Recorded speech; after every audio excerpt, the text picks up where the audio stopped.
I gently tapped the egg with a spoon. The next second, a fish man emerged from the water, only after realizing I meant no harm. Did he cautiously move closer to me, but he still took an attacking stance, his eyes filled with caution. But I wasn't scared away. I placed the peeled egg beside him, then slowly signed the word egg to him. It looked like he understood. He quickly grabbed the egg and disappeared back into the depths of the tank. But after I left, he awkwardly started practicing the sign for egg. My name is Elisa. I've been mute ever since I was little. And on my neck, I've always carried 3 strange scars. Now, I work as a janitor in a government lab. But a few days ago, I met this mysterious creature being held captive inside a water tank.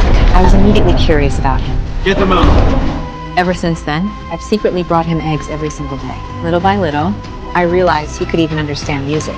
Whenever music started playing, I couldn't help but dance. My dancing wasn't graceful or professional, but it was the only way I could release my emotions. And inside the tank, he actually started copying my movements. That moment happened to be witnessed by one of the lab's scientists. For the first time, he realized this so-called monster had emotions, just like a human being. The next day, I went to see him, like always. But what I saw completely shattered me. The chains around him had been replaced with thicker ones, and his entire body was covered in burns from electric shocks. Just then, I heard footsteps outside the door.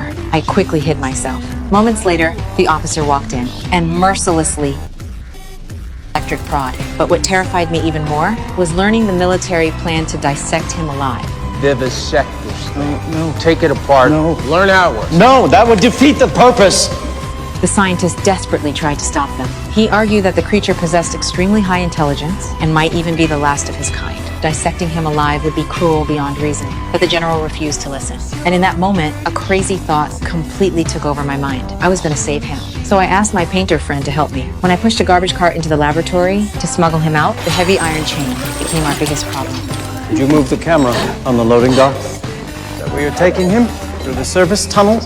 He handed me the key. Turns out, he wanted the creature to escape just as badly as I did. Before we left, he also handed me a large bag filled with seaweed and chemical salts. He warned me that the fish man had to stay in salt water that matched his natural environment, otherwise he would die very quickly. With the scientists helping us, the rescue went far more smoothly than I expected.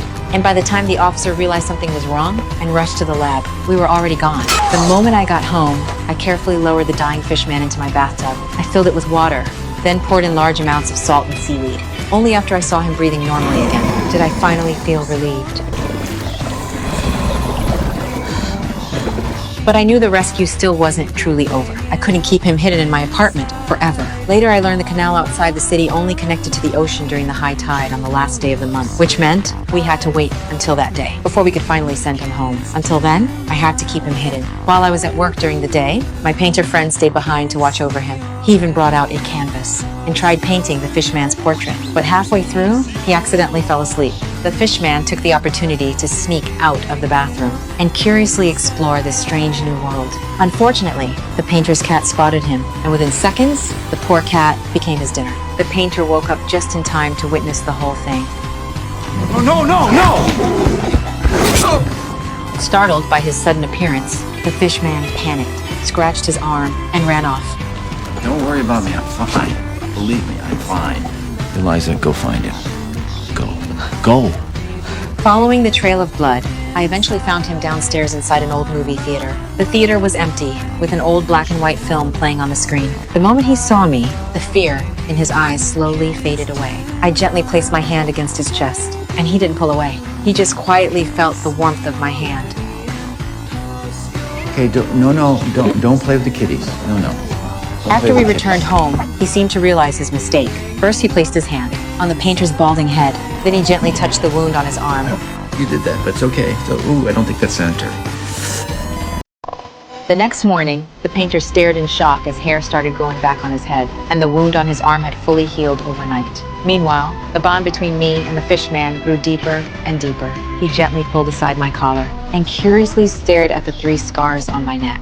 That intimate moment made me blush instantly. Later, I changed into a beautiful nightgown. Inside the steam-filled bathroom, we held each other tightly. 2 lonely souls finally found one another in the water. As time passed, my love for him became bolder and bolder. I sealed the bathroom door shut and stuffed towels into every crack. Then I turned on every faucet. Slowly, the water level began to rise until the entire bathroom became a world made just for us. in the flooded bathroom. We held each other tightly, feeling each other's warmth. Once the bathroom was completely flooded, the painter noticed something strange and came to check on us.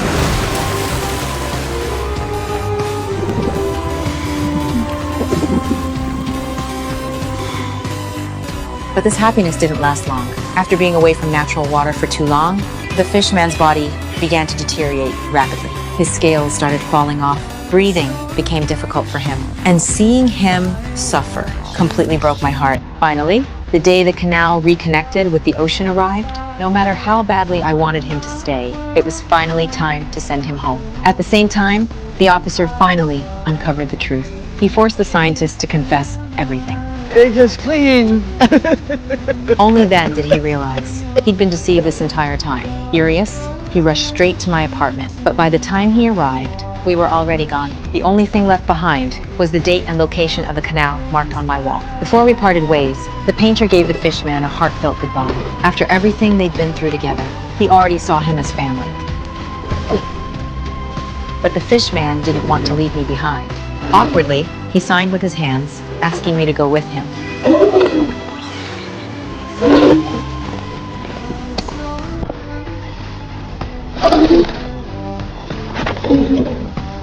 And right at that moment, the officer suddenly appeared. He punched the painter to the ground and raised his gun.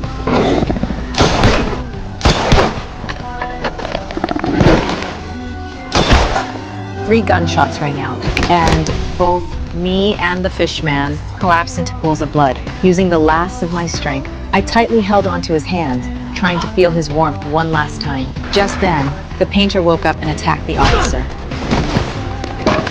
Eliza! And that was when the miracle happened. Even after being shot, the fishman didn't die. His body began glowing. Every wound on his body started healing at a visible speed. Then, without hesitation, as the painter watched in silence, the fishman gently lifted my lifeless body into his arms and leaped into the freezing canal. Deep beneath the dark water, blood continued flowing from my wounds. He slowly swam toward me and softly kissed my cold lips. And in the very next second, another miracle happened. The three mysterious scars on my neck, the scars I had carried my entire life, slowly transformed into gills that let me breathe underwater. I opened my eyes again. There was no pain, no suffocating feeling. The only thing I saw was the person I loved most, still right there beside me. In the end, we held each other tightly and slowly disappeared into the depths of the ocean together.